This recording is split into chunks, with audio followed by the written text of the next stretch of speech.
Uma boa noite a todos. Dar início a mais uma reunião doutrinária.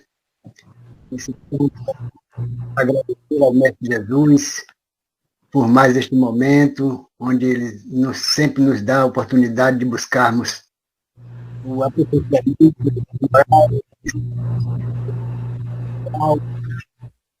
e que assim, meu amado, eu agradeço por tudo que tem nos dado e te peço também por todos os nossos irmãos necessitados da tua luz. Que a tua misericórdia, o teu amor, Senhor, envolva todos nós presentes, iluminando o nosso irmão Júlio Galamba, que fará a mensagem da noite. E assim, meu amado, todos nós, imbuídos neste sentimento de amor e paz, possamos vibrar as emoções, as vibrações de amor e de luz.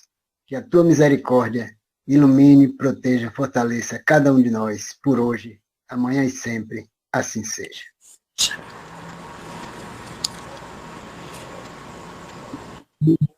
Passa a palavra para Júlio. Muita paz. Muita paz. Muito bem, querida Adalberto. Obrigado a todos pelo carinho. Que Jesus abençoe esse nosso encontro, nos proteja, nos ilumine e que alguma palavra desperte em nossos corações a fé e a esperança. Nós estamos falando de Recife, somos trabalhadores da Associação Espírita Casa dos Humildes, que fica aqui no bairro de Casa Forte, onde temos um abrigo de vovozinhas. Bom, o tema de hoje é um tema que nos convida a muitas reflexões. No Evangelho de João, no capítulo 13, narra que Jesus, durante a sua última ceia com os seus discípulos, ele estava preparando eles para a sua partida. E nessa culminância, ele afirmou que um deles o iria trair. Judas sai às pressas, mas como ele tinha uma responsabilidade de fazer as compras, os discípulos acharam que Jesus tinha pedido a ele para comprar alguma coisa. Mas o clima ficou tenso. Ficou tenso, Pedro ficou preocupado, mas Jesus consola. Filhinhos, ainda por pouco estou convosco, mas para onde eu vou, não podeis ir. Então Simão Pedro, que era muito próximo do Cristo, mas Senhor, para onde vais? Para onde eu vou, não podeis ir agora, mas depois me seguirás. Mas Senhor, porque eu não posso te seguir? Por ti eu darei a minha vida. Mas a tua vida por mim, Pedro. Na verdade, tem um microfone aberto aí. Na verdade, eu vos digo, Pedro, que antes do galo cantar, tu terás me negado 3 vezes. Então a aflição ficou um pouco maior ainda. Mas Jesus é o consolador de todos nós. Não turbe o vosso coração, crede em Deus, crede também em mim. Há muitas moradas na casa do meu Pai. E se assim não fosse, eu vos teria dito, pois me vou para preparar o lugar. Este é o tema ao qual nos foi sugerido. Na casa do meu Pai há muitas moradas. São palavras de grande esperança, um acenar de bênção. Não turbe vosso coração, não se aflita, não se inquiete, confie, espere, tenha confiança. Não se envolva com questões com as quais você não tem condições de resolver. Foque no que você controla. Seria mais ou menos essas palavras. Numa época em que sequer cogitava a existência de outros planetas, em que as estrelas eram simples pontos luminosos para iluminar a noite, Jesus falou de outras habitações na casa do Pai. E que habitações seriam essas? Porque a casa do Pai é o universo. Para que nós possamos ter uma ideia e um raciocínio lógico e fazer essa viagem espiritualmente nesse tema, nós vamos trazer algumas informações. Porque muitas vezes nós achamos Deus muito distante e às vezes confundimos ele com um homem, com um pai. Para termos uma ideia, a luz se desloca na velocidade de 300 mil quilômetros por segundo, ou seja, a cada segundo ela se desloca 300 mil quilômetros. A nossa galáxia é considerada uma galáxia mediana, né? Se nós fôssemos atravessar ela de ponta a ponta na velocidade da luz, nós passaríamos 100 mil anos-luz. Isso é só a nossa galáxia, a Via Láctea. Haroldo Dutra, ele tem uma colocação que é muito interessante. Tem um microfone aberto aí, pessoal. Está interferindo. Então, ele tem uma colocação muito interessante. Haroldo Dutra diz, se nós partíssemos espíritos primitivos, nós chegaríamos do outro lado da nossa galáxia, espírito puro. Então, a casa do Pai ao qual Jesus se referia é o universo, que é formado aproximadamente, segundo o Hubble, o telescópio americano, de 2 a 3 trilhões. É isso que vocês escutaram mesmo, 2 a 3 trilhões de galáxias, né? Então, não é uma medida qualquer. Então, a casa do Pai, esse universo é formado por essa grandiosidade. E as diferentes moradas que Jesus se refere são os mundos que circulam nesse espaço infinito que oferece aos espíritos que nelas reencarnam moradas correspondentes ao seu grau de adiantamento.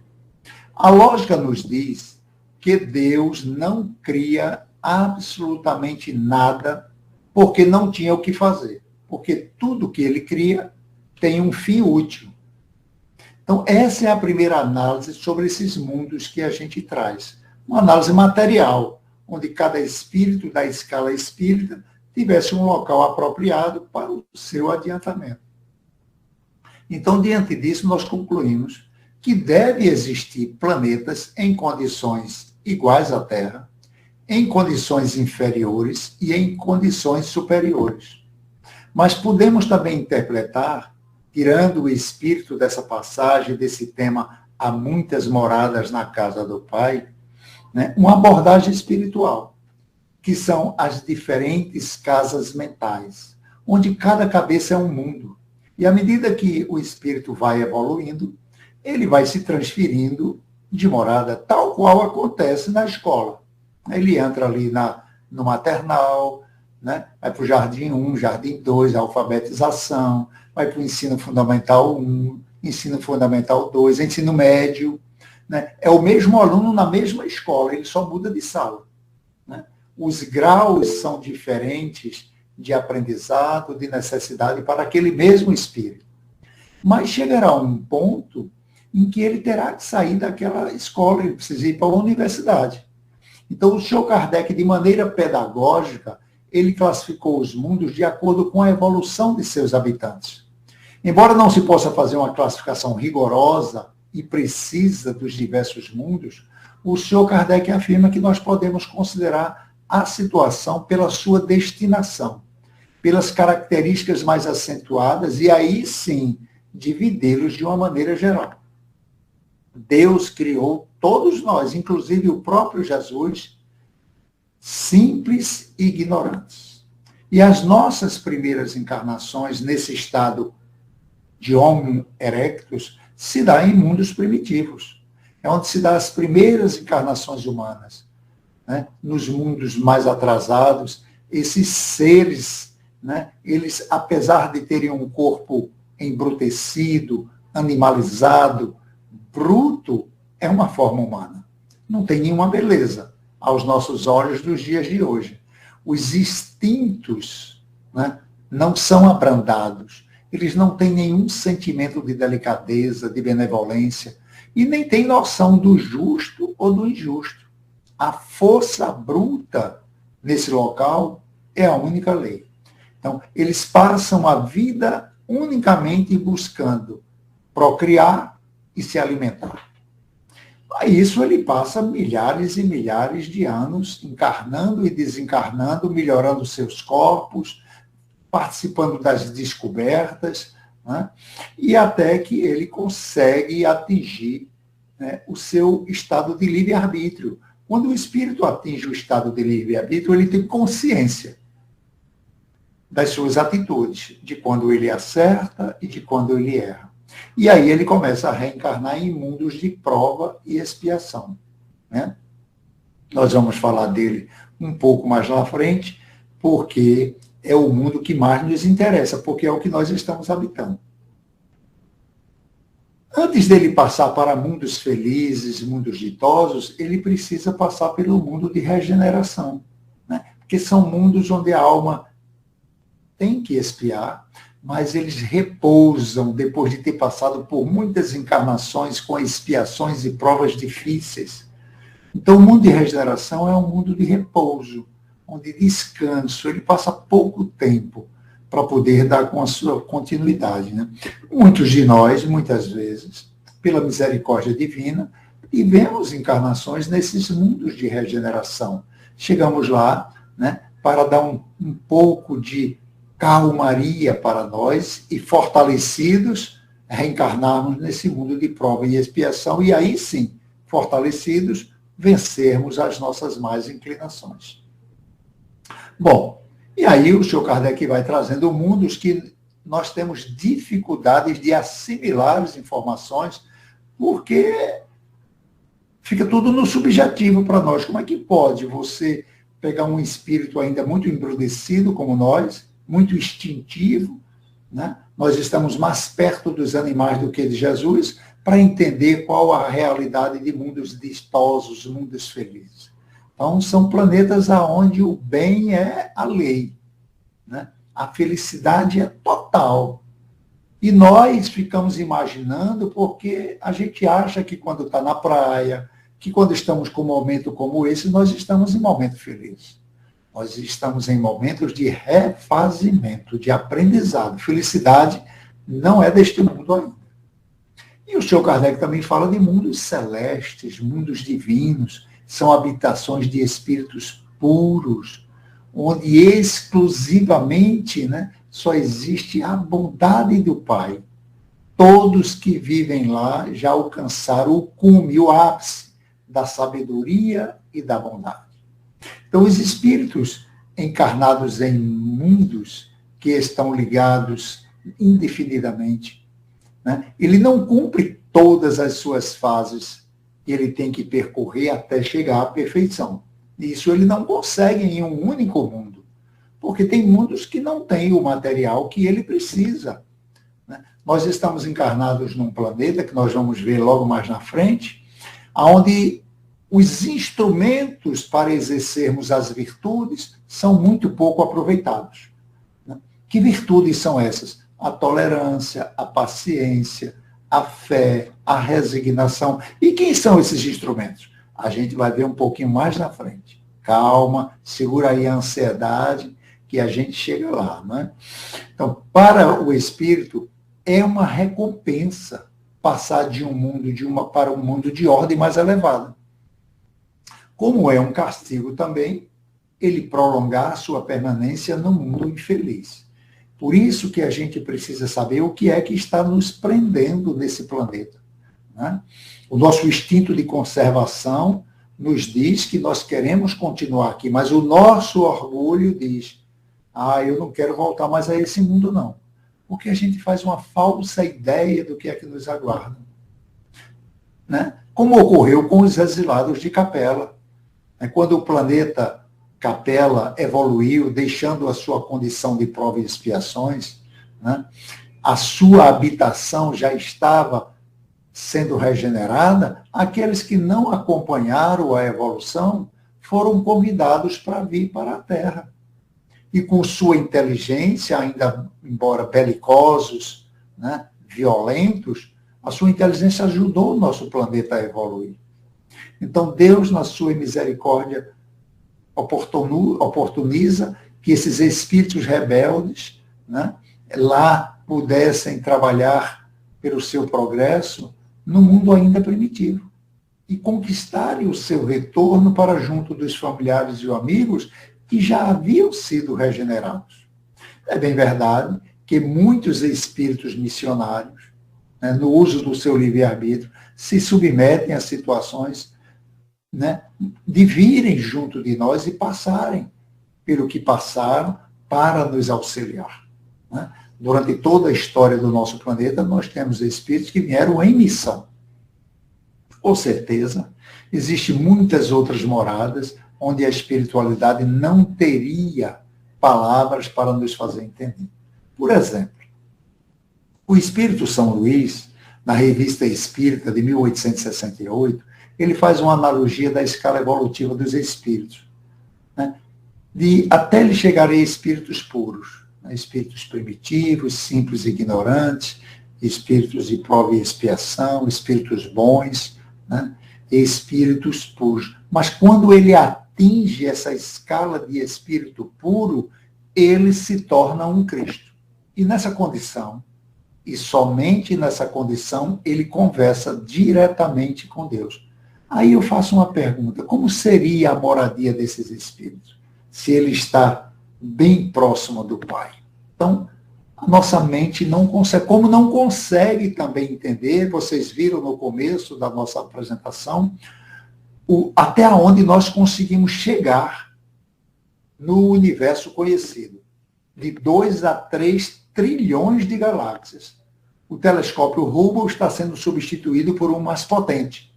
E aí o homem vai conseguir avançar mais ainda. Então, esse universo de tão grandioso, ele chega a ser para nós infinito.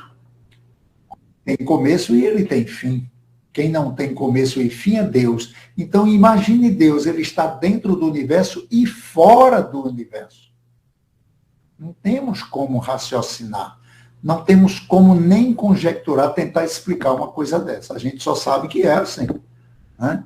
Então, assim como espíritos que estão estagiando num planeta material, só nos resta contemplar esses céus, até onde os nossos olhos possam alcançar. Pensando, meditando, onde estaremos nos próximos milênios. Tem muito espírita torcendo para quando reencarnar ir para nosso lar. Mas esquece que nosso lar está dentro do umbral. Nosso lar não é um lugar venturoso de espíritos felizes, não. Quem assistiu o filme já viu, quem já leu a obra Nosso Lar já viu. Tem muito espírito perturbado, doente. Tem alguns setores que são de luz e de paz, o resto é trabalho, é luta, é sacrifício. Né? Inclusive, existem locais protegidos com guardas para não ser invadido. Né? Então, ficamos a cogitar, né, como seriam esses outros mundos de espíritos superiores, né, aqueles que nós vemos, né, nas histórias, né, nos filmes, né, assim, mas toda a população não está em um único mundo. Né? Assim como numa cidade, a população não se encontra toda nos hospitais. Às vezes você vai visitar um estado, uma cidade, e tem uma impressão de que toda aquela região é daquela maneira, né? Pelo que a mídia divulgava há muito tempo atrás as condições do Brasil para fora, e tinha-se uma ideia de que no Brasil só morava índios. Então, numa cidade, a população não se encontra toda nos hospitais, nas prisões. Assim, na Terra, não está também a humanidade inteira. E do mesmo modo que do hospital saem os que se curaram, e da prisão os que cumpriram suas penas, o homem deixa a Terra quando está curado de suas enfermidades morais. Então, tudo isso tem que estar muito claro na nossa cabeça, de espíritos imortais passando por uma experiência humana, para que a gente possa eliminar de uma vez por todas essa angústia, esse medo da morte. Tá? Mesmo o espírito, às vezes, tem uma notícia, foi no médico, tem um câncer, ele pediu uma biópsia, a pessoa, Maria, morre antes de ver o resultado. Calma, calma, é seu corpo que está precisando de alguns cuidados. Não permita que isso adoeça também o seu espírito. Porque esse mundo mental que nós falamos no início, ele pode ficar perturbado, desequilibrado, em sofrimento, e você numa condição que já tinha uma certa maturidade para segurar essa onda. Então, as informações espirituais nos falam de mundos em que as condições da vida moral e material são muito diversas das que conhecemos do nosso planeta.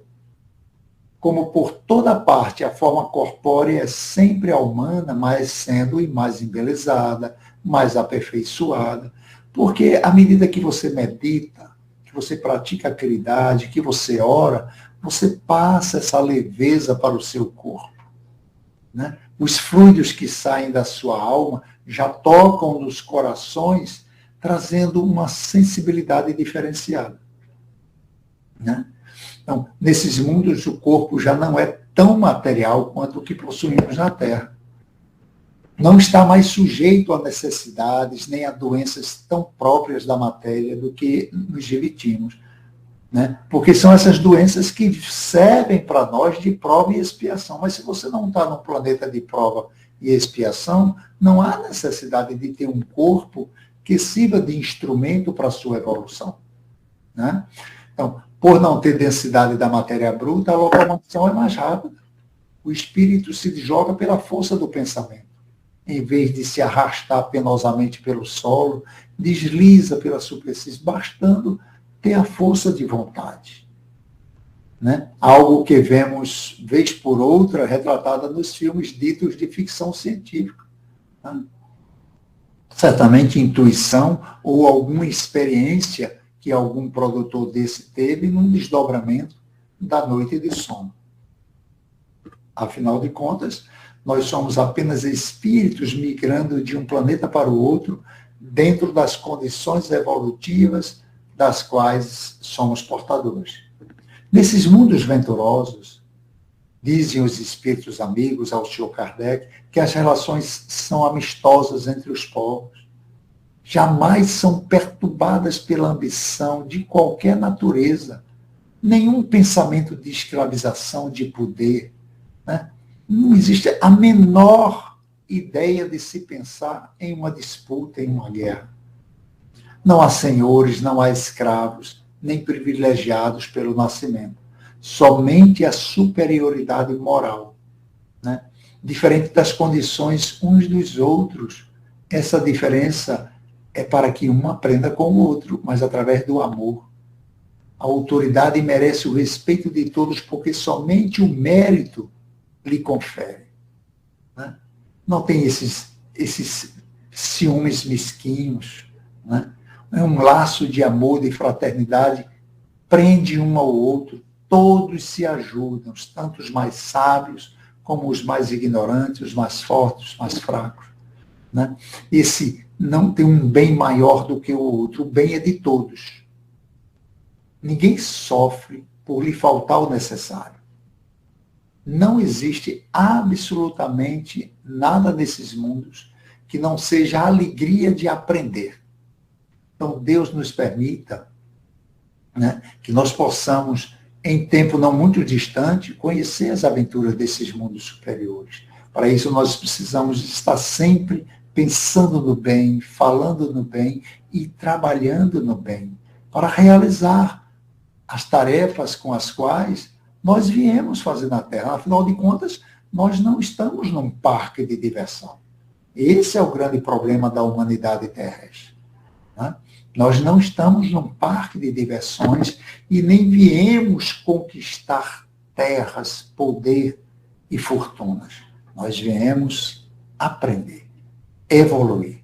Então, dentro dessa imensidão que é o universo, nós poderíamos afirmar, sem sombra de dúvida, que existem planetas semelhantes à Terra, planetas inferiores ainda naquela condição dos dinossauros, e planetas que estão recém-criados, ainda não têm nem condições de receber a vida animal, né?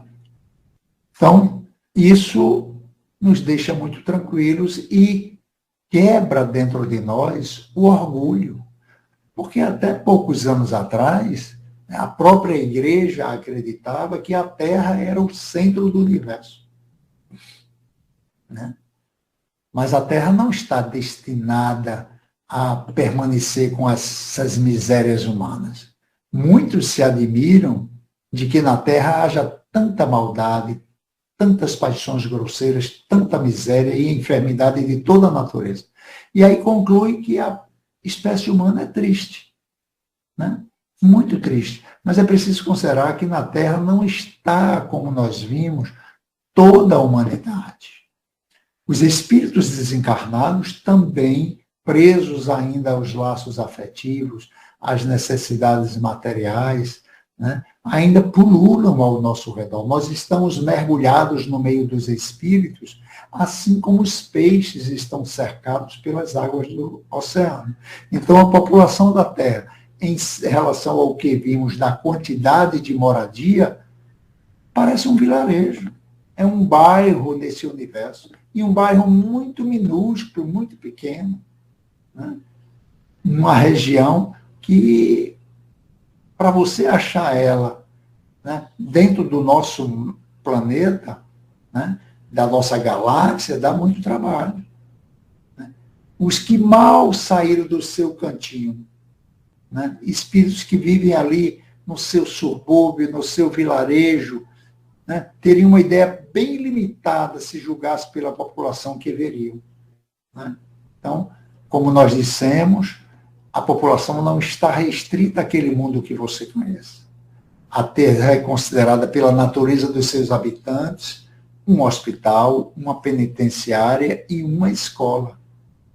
Todos os seus habitantes estão em prova ou expiação. A lei é justa. Nós vamos sentir na pele todos os benefícios que nós fizemos ao próximo, mas também toda a maldade. Tudo retorna para nós com a mesma intensidade. A doutrina espírita, que é o consolador prometido por Jesus, traz esclarecimento para essas questões que tanto afligem a humanidade, quando o Senhor Kardec, de maneira pedagógica, classificou os mundos. E nós dissemos que iríamos se deter um pouco mais, que é o que nos interessa, sobre esse mundo de prova e expiação. Para que a gente possa se autoconhecer, nos proteger um pouco mais e corrigir o que nos está causando aflições e dores. Emmanuel, na obra Consolador, na questão 24, ele especifica qual a diferença entre estar em prova ou estar em expiação. Emmanuel diz que a prova é a luta que ensina a sair da zona de conforto, a assumir a estrada do trabalho, da edificação espiritual, a tão falada reforma íntima.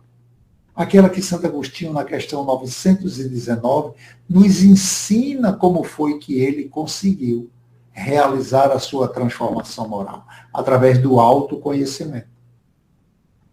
Então, eu não vou falar sobre essa questão não, porque é tema de outra palestra, mas dê uma olhada lá no Livro dos Espíritos, questão 919, questão 919A. É muito interessante e ajuda muito no nosso processo de oração antes de se deitar para dormir. Né? Então, as provas são apenas testes para provarmos que o nosso esforço é real. Não tem nada a ver com equívocos ou erros do passado. É aí onde reside o bem e o mal sofrer. Né? Nós desencarnamos na última encarnação, fomos para o mundo espiritual, sofremos as consequências do nosso desequilíbrio, né? Mas fomos recolhidos, fomos levados para uma colônia, aprendemos e assistimos aulas sobre a nossa fraqueza moral e começamos a trabalhar no bem, a dar aula sobre aquela virtude que nós precisávamos desenvolver. Mas aí precisava mergulhar na carne para provar que aquela virtude realmente foi assimilada. Riqueza, beleza, vida fácil, tanto quanto pobreza, feiura, limitações, vida difícil, são provas que o espírito imortal escolheu antes de reencarnar. Porque ele percebeu aonde foi que ele falhou, então ele pediu uma encarnação contrária. Quando elas surgem no decorrer da nossa vida, o espírito, com certeza, ele fez bom ou mau uso do seu livre-arbítrio. Mas a expiação não. A expiação é uma pena imposta ao espírito rebelde, que não aproveitou as provas com humildade. Caiu em tentação repetidas vezes, sem abrir mão da sua zona de conforto, que não renunciou a si mesmo, foi egoísta ao extremo, sem assumir a responsabilidade de seus atos, transferindo para terceiros, né? para os pais, para o governo, para os amigos. A culpa não foi minha, foi ele que começou. Eu estava quieto no meu lugar. Sim, mas você matou, mas você feriu, mas você destruiu, você tocou fogo. Não importa quem começou. O que importa é que todos se envolveram e todos vão ter que responder. Então, não existe um determinismo na doutrina dos espíritos. Ninguém reencarnou para sofrer. Porque tem gente que diz, eu acho que eu atirei pedra na cruz. Pela vida que leva.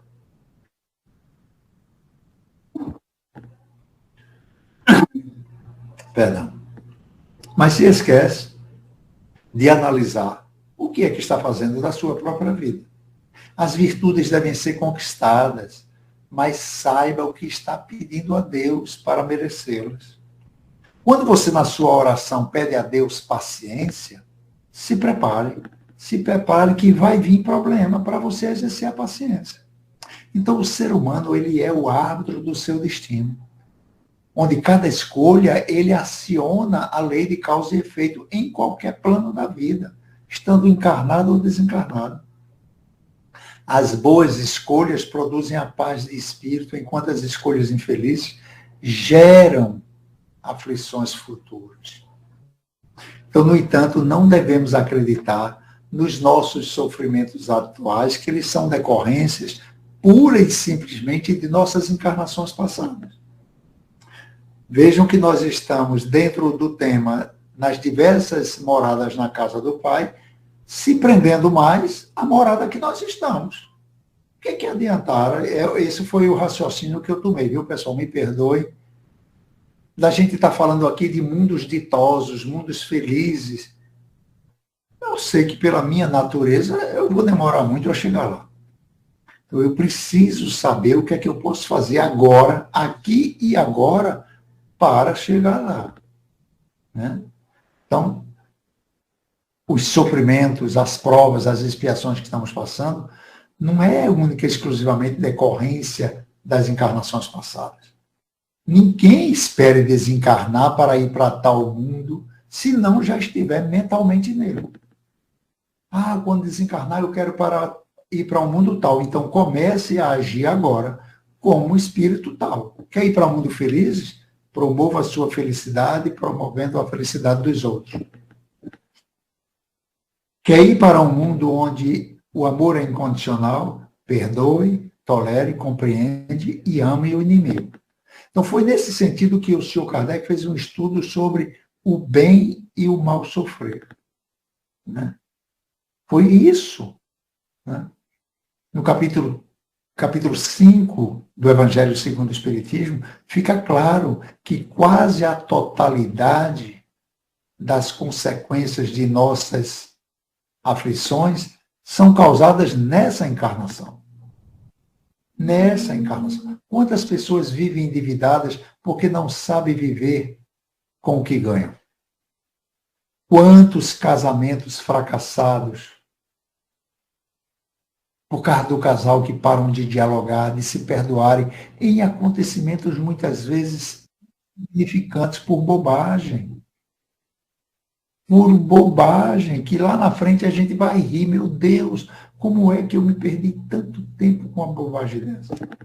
Quantas doenças seriam evitadas se não cometêssemos excessos de alimentação, de vícios com álcool, fumo, que são os mais comuns, danificando o veículo físico, estimulando os mais jovens a seguirem o mesmo caminho para serem futuros dependentes. Quando Jesus disse, bem-aventurados os aflitos, porque serão consolados, ele se referia a todos os que sofrem na terra. Poucos sabem sofrer com proveito. Pouquíssimos sabem sofrer com proveito. Por isso que é preciso estar constantemente orando e vigiando, para não cair em tentação. Essa vigília, ela tem que estar à altura do nosso desenvolvimento espiritual e do nosso desenvolvimento moral. Quantos vivem desanimados? Não é que Deus lhe recuse a consolação, mas que Ele mesmo fechou a porta para que a misericórdia de Deus penetrassem sua alma. Vivem sempre aflitos, preocupados, angustiados, né? Infelizes. Só pensam negativamente. André Luiz, por não ter o hábito de orar e vigiar, para não ter momentos como esse que nós temos agora através das mídias sociais, onde podemos estudar o Evangelho de Jesus à distância. Vejam quantos corações distantes estão ligados por um único pensamento. André Luiz passou 8 anos reclamando da sua condição, até que ele se abriu para a misericórdia divina e sentisse o alívio chegar em suas mãos. Daí a importância de criar o hábito de orar, agradecendo por tudo. Quem ora percebe que o momento difícil está se aproximando e ora com a certeza do alívio. Porque na sua mente ecoa: pedis e obtereis. Mas não basta orar, é preciso agir. Por isso que Jesus diz em Mateus 11, vinde a mim todos vós, aflitos e sobrecarregados, eu vos aliviarei. Nós temos que sair da zona do conforto, como nós fizemos agora. É claro que tem gente que liga o computador, liga o celular e está cozinhando, está tomando café, está conversando com alguém, né? Como aquelas pessoas que às vezes você chega em estabelecimento comercial ou na casa de uma pessoa e tem um rádio ligado ali com uma palestra evangélica e a pessoa não está nem ouvindo, não está nem meditando. E depois diz, não, eu fui para o centro, eu fui para a igreja, eu fui para a assembleia, eu assisti uma live. Se eu não estiver meditando nas palavras, se eu não estiver colocando sentimento no que eu estou ouvindo, não vai ficar impressionado, impregnado na minha alma. Porque Jesus só promete o alívio. O alívio é quando eu sinto o poder das palavras do Cristo tomando conta de mim. Porque nessa hora que eu foquei, que eu estava com fome, e eu me alimentei das palavras do Cristo, o meu guia espiritual nessa hora coloca as mãos sobre a minha cabeça e derrama fluidos de fé e de esperança, e eu começo a gostar de momentos como esse, e eu quero mais, porque quem beber da água do Cristo jamais sentirá sede. E eu começo a entender que Deus não coloca fardos pesados em ombros fracos, o fardo é proporcional às forças. Portanto, nos momentos de aflição, acredite em si mesmo, trabalhe, espere, tenha bom ânimo, como Jesus nos orientou, porque tudo passa, tudo passa. Só o amor de Deus é eterno. E depois, orgulhoso de si mesmo e grato pela ajuda do alto, você possa finalizar cheio de justa satisfação. Eu fui mais forte. Eu também venci o mundo. Que mundo é esse que Jesus disse que venceu? O seu mundo interior. Jesus estava no meio dos hipócritas, orgulhosos, pecadores, mas ele estava com Deus e Deus estava com ele. Quando Zaqueu recebe Jesus na casa dele e abre o seu coração, mostrando o quanto ele estava arrependido de ser um explorador do povo dele, e ele diz, Senhor, a partir de agora, metade do que eu tenho eu vou distribuir com os necessitados. E aqueles que eu explorei, eu vou devolver 4 vezes mais. Olha que a lei judaica dizia que era para devolver 2 vezes mais. Ele disse que vai devolver 4 vezes mais. E Jesus diz, Mateus, hoje a salvação entrou nessa casa. Aí a gente chega e compra uma placa dessas talhadas de madeira e coloca na frente de casa. A salvação entrou nessa casa. A casa que Jesus se referiu que a salvação entrou foi a casa mental de Mateus, o coração de Mateus. Não foi a casa material. A casa entra na mente de cada um que abre o seu coração para Jesus. A mulher dele não abriu, os filhos não abriram, alguns empregados não abriram, estavam revoltados. E Mateus dedica toda a sua vida depois a seguir o Cristo. E depois, lá na frente, reencarna como nosso querido doutor Bezerra de Menezes, o médico dos pobres. E em relação àquela sentença que Jesus disse, conhecereis a verdade e a verdade vos libertará, Emmanuel traz uma explicação maravilhosa. O verdadeiro discípulo do Cristo, na sua imperfeição, ele sabe que é necessário ser bom e grato. Então é nesse sentido que a verdade liberta. Porque eu mato o homem velho e dou vida ao homem novo. Tal qual fez o apóstolo Paulo. Saulo, perseguidor de cristãos, se encontra com Jesus na estrada de Damasco e fica cego pela claridade do amor do Cristo, que permite que ele, pela primeira vez, olhe para dentro de si, porque antes ele só olhava para o poder, para a sua capacidade de julgar e condenar. Ele agora entra na sua casa interior e descobre que dentro dela morava o Cristo. E quando ele retorna, ele não tem outras palavras a não ser dizer: Senhor, o que queres que eu faça? Então, essa é uma das outras tantas moradas da casa do nosso Pai, o nosso universo interior. Que muitas vezes nós fazemos uma meditação, e muitos têm medo de fazer meditação, porque vai focar no seu passado. Espírito imperfeito, belicoso, infantil, promíscuo, leviano.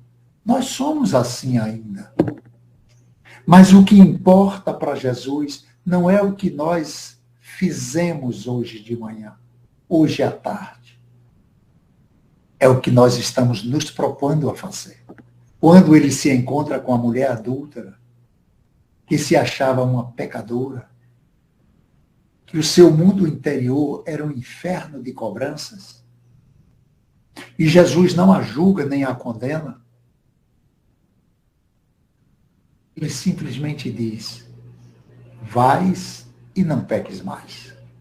O passado fica como aprendizado, que serve até para nós, para não julgarmos aqueles que, quando nós estivermos nos sentindo mais fortalecidos, aplicando paz, recebendo espíritos na mediúnica, doutrinando o espírito, fazendo palestras, presidente de centro, se achar superior àqueles que chegam com o corpo carcomido, com sua casa mental deplorável.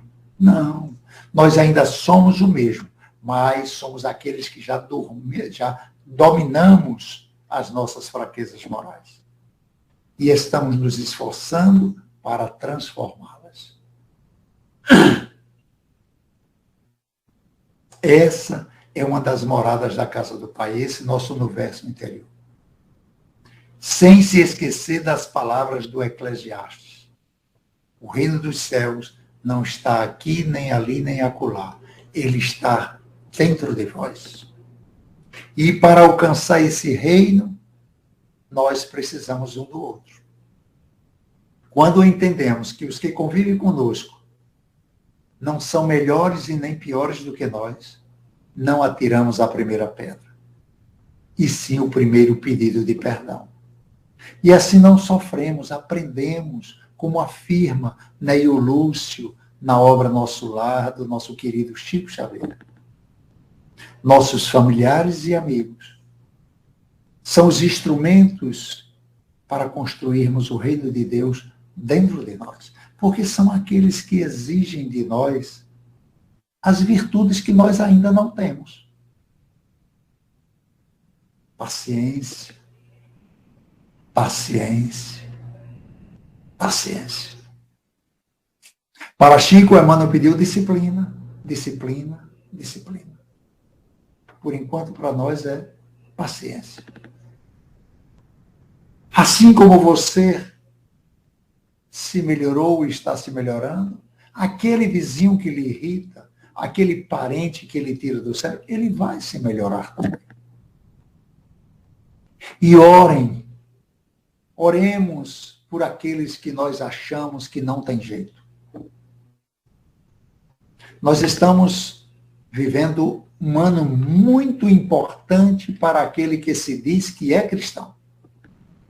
Porque ele vai entrar agora numa prova muito difícil.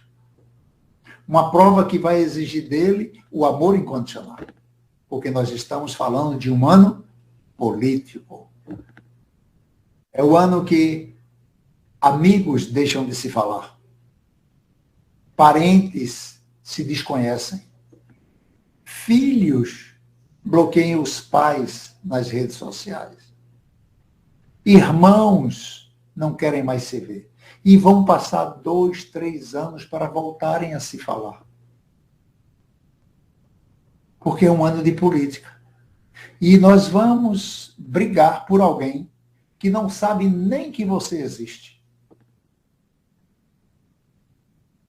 E vamos dar as costas para o nosso próximo, mais próximos, que são os instrumentos que Deus colocou para construirmos o reino dele dentro de nós. A Terra, apesar de ser considerada uma penitenciária, um hospital, e ao mesmo tempo uma escola, ela não está destinada para ser sempre assim. Já progrediu muito e ainda há muito o que fazer. E cabe a nós, os trabalhadores da última hora, a propagação da boa nova à luz da doutrina dos Espíritos, esclarecendo a respeito da imortalidade da alma, das vidas sucessivas, a reencarnação, onde a lei do progresso atingirá a todos nós indistintamente. André Luiz, na obra Agenda Cristã, ele trabalha a lógica da vida. Diz André Luiz que a vida física é uma escola abençoada, insofismável. Mas se você não se aproveitar dela a fim de aprender o suficiente as lições que se destinam ao seu engrandecimento espiritual, em nada valerá o seu ingresso no aprendizado humano. Que o caminho do bem é laborioso e difícil, não temos dúvida. No entanto, se você não se dispuser a segui-lo, ninguém o livrará da perigosa influência do mal. Que a felicidade eterna é realização superior, fora dos quadros transitórios da carne, é incontestável. Contudo, se você deseja perseverar no campo dos prazeres fáceis e inferiores das esferas mais baixas, dentro dela, perambular indefinitivamente. Que Deus está conosco em todas as circunstâncias é uma verdade indiscutível. Se você não estiver com Deus, ninguém pode prever até onde descerá seu espírito nos domínios da intranquilidade e da sombra. Essa é a visão que a doutrina espírita traz para nós, espíritos de prova e expiação, encarnados e cercados de instrumentos maravilhosos, que muitas vezes nós damos as costas e colocamos em segundo plano. Orai pelos que vos perseguem, orai pelos que vos caluniam, ame seu inimigo. O exercício de hoje para todos nós, nesse mundo que nós estamos vivendo, você vai escolher, é uma tarefa sua, particular, não precisa ser de público, ninguém precisa estar vendo, não precisa mostrar, até porque se você fizer isso, muita gente vai querer, muita gente que diz que é seu amigo vai querer lhe apredejar. Você vai escolher aquele político que você não quer ver nem de costa, nem pintado de ouro, e vai fazer uma prece pela felicidade dele e da família dele. De coração. Se fizer de público, você vai descobrir quem são seus amigos de verdade. Por isso que eu aconselho, faça no silêncio do seu quarto, para você trabalhar a sua dificuldade de amar os inimigos. Por enquanto, ore somente por ele. Deseje o bem, porque isso vai fazer bem à sua alma. Porque o Espiritismo é uma luz gloriosa, divina e forte, que clareia por toda a vida e ilumina além da morte. É uma fonte generosa, de compreensão compassiva, derramando por toda parte o conforto da água viva. É a claridade bendita do bem que aniquila o mal. É o chamamento sublime, a vida espiritual. Se busca o Espiritismo, norteia-te em tua luz. O Espiritismo é a escola e o Mestre amado é Jesus. Meus queridos irmãos e amigos, eu agradeço imensamente essa oportunidade de estar com vocês. Foi para mim uma oportunidade muito grande de rever esse tema, né? E aqueles que quiserem participar, todo domingo às 18h10, nós fazemos uma live pelo Instagram e pelo YouTube, Júlio Galamba. Fiquem à vontade, né? Tem me feito muito bem e isso tem me tornado uma pessoa melhor. Um beijo grande, fiquem com Deus. Adalberto, é com você. Muito bem, nós que agradecemos por mais essa bênção, essa iluminação para a nossa alma, e assim só temos a agradecer. Agradecer também a todos pela presença, que Deus abençoe e proteja a todos nós. Alguém deseja fazer alguma pergunta, algum comentário? Tem uns 2 minutos aí para a gente fazer alguns comentários.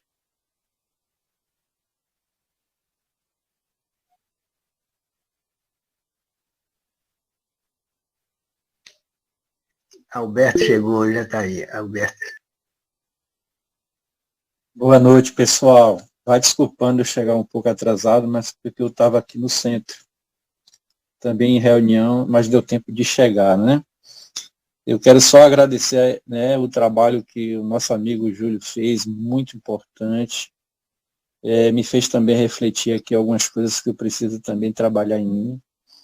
É a força do Evangelho, né, na nossa vida, quando a gente se permite se trabalhar, né? Só agradecer a presença de todos e pedindo que Jesus continue iluminando a todos aqui nessa proposta do crescimento espiritual, né? Muito obrigado, gente. Obrigado, Júlio. Um abraço no coração, meu amigo. Eu que agradeço, Alberto. Me fez muito bem. Todos nós. Estou à sua disposição. Boa noite, meus irmãos de caminhada. Então, Júlio, particularmente, eu não te conhecia de jeito nenhum, mas eu ouvindo você também me fez refletir muitas coisas que eu que eu preciso melhorar. Por exemplo, muitas vezes, né, que nem você falou, a gente fala, isso de outra essa encarnação estou pagando. Não, pode até ser, mas muitas vezes é nessa reencarnação. Outra coisa que você falou e me chamou a atenção foi quando a gente acordar de manhã, né, que a gente faz a nossa prece, a gente fala no que eu posso hoje ser melhor, né, para mim mesmo, para o meu próximo. Eu achei bem interessante isso, né, porque muitas vezes a gente já reclama, deu errado, tem que fazer isso, se a gente parar, a gente fala, o que eu posso hoje fazer diferente? Porque muitas vezes o fazer diferente é o caminho que a gente está procurando. Então, essas palavras me fez refletir muito.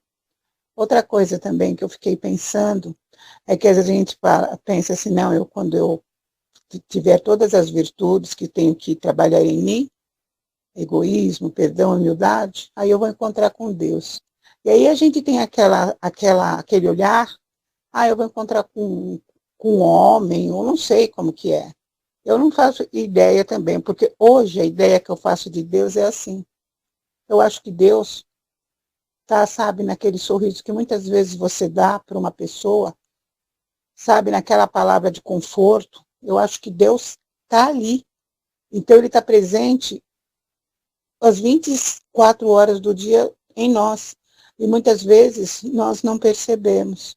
E a gente tem, muitas vezes, antes eu tinha aquela ideia, né, aquele pensamento, não preciso melhorar, ser assim e tal, para um dia eu encontrar com Deus. E não é verdade, gente. Deus está aqui, está conosco todo momento, sabe? Muitas vezes as pessoas estão passando por uma fase difícil e ela fala, Disse, faz uma oração por mim.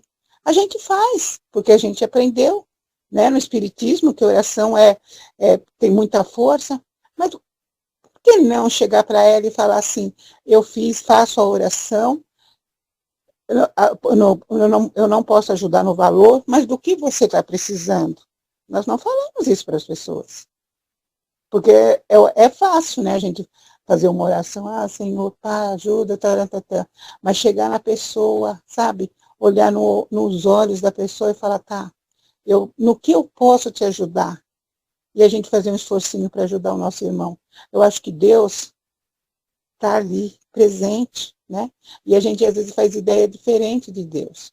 Então eu acredito que a gente passa todo o tempo com Deus, sem conhecer e até sem perceber a presença dele em nós.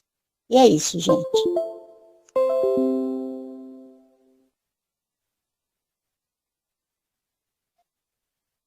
Muito bem.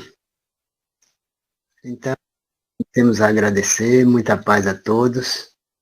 E assim peço para Júlio fazer a prece final da doutrinária da noite.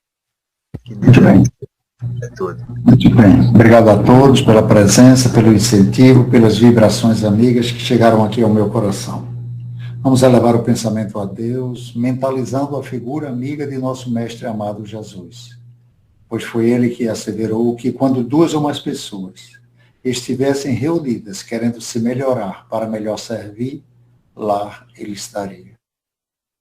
Que a tua presença, Senhor, representada pela espiritualidade amiga que coordena este centro maravilhoso, possa ele, através dos nossos guias e mentores, Senhor, encontrar em nossos corações um cantinho para que nós possamos te guardar com carinho e nos momentos de aflição, nos momentos que aqueles que baterem na nossa porta com fome, nós possamos te oferecer a eles o pão da vida. Ensina-nos, Senhor, a amar o nosso próximo. Ensina-nos a sair deste mundo egoísta, Senhor.